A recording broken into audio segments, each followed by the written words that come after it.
Hello అండి, welcome to our channel Akki love style cooking. ఈరోజు video వచ్చేసి hotel స్టైల్లో పల్లీ చట్నీ అయితే చేశాను.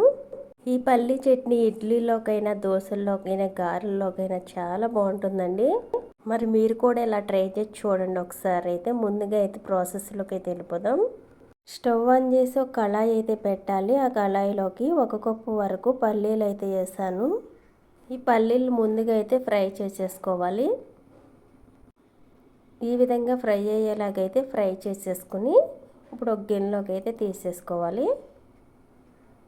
ఇలా ఫ్రై అయితే సరిపోతాయండి పల్లీలు. ఇప్పుడు గిన్నెలోకి అయితే తీసేస్తున్నాను. నెక్స్ట్ అదే కళాయిలోకి 1 స్పూన్ వరకు ఆయిల్ అయితే పోసి 6-7 పచ్చిమిర్చి అయితే తీసుకుని మధ్యలోకి ఇరిసి అయితే వేసుకోవాలి. మిరపకాయలు బలంగా వేసినట్లయితే పైకి అయితే పేలుతూ ఉంటాయండి చిటపట్లాడుతూ. ఇలా ఇరిసి అయితే వేసుకోండి.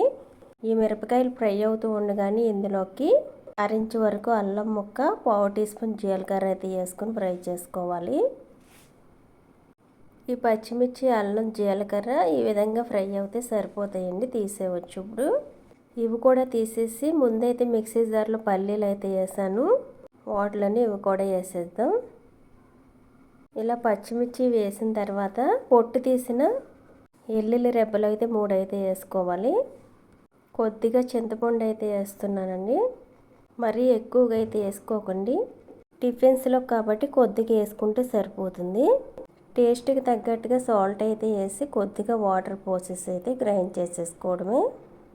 మరీ మెత్తగా కాకుండా లైట్గా కొంచెం బరకుండేట్టుగా అయితే గ్రైండ్ చేసుకోవాలి. చూడండి, ఈ విధంగా గ్రైండ్ చేసుకున్నట్లయితే పల్లీ చట్నీ టేస్ట్ చాలా బాగుంటుందండి. లైట్గా బరక అయితే ఉండాలి. మరీ మెత్తగా చేసుకున్న అంత టేస్ట్ బాగోదు. ఇప్పుడు ఏదైనా బాక్స్ అయితే తీసుకుని వేసేసుకోవడమే. ఇలా జార్లో చట్నీ వేసేసిన తర్వాత అదే జార్లో కొంచెం వాటర్ అయితే పోసి చట్నీలు అయితే పోసుకోవాలి. నేను వచ్చేసి ఈ చట్నీని ఇడ్లీలోకి అయితే చేస్తున్నానండి. కాబట్టి నాకు పలచగానే ఉండాలి చట్నీ అయితే. కొంచెం ఎక్కువ వాటరే పోసాను.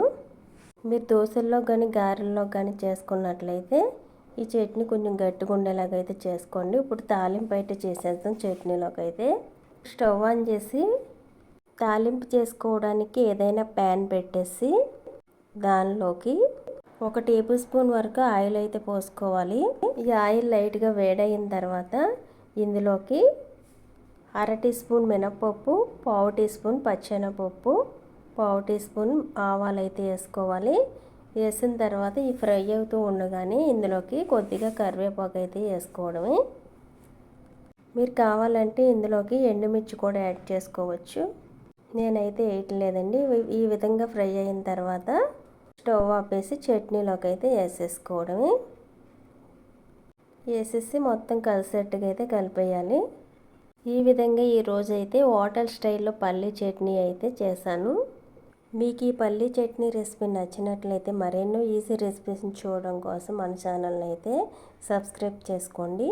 అలాగే లైక్ చేయడం ఒకటి మర్చిపోకండి. ఇప్పుడు నేను ఈ పల్లీ చట్నీ ఇడ్లీలోకి అయితే చేశానన్నాను కదా, ఇడ్లీలోకి అయితే వేస్తున్నానండి. ఇలా వేసుకుని తింటుంటే ఈ పల్లీ చట్నీ సూపర్ టేస్ట్ అయితే ఉంటుందండి. చాలా బాగుంటుంది. మీరు కూడా కావాలంటే ఈ చట్నీని ఒకసారి ట్రై చేసి చూడండి. మళ్ళీ అయితే చేసుకుని తింటారు.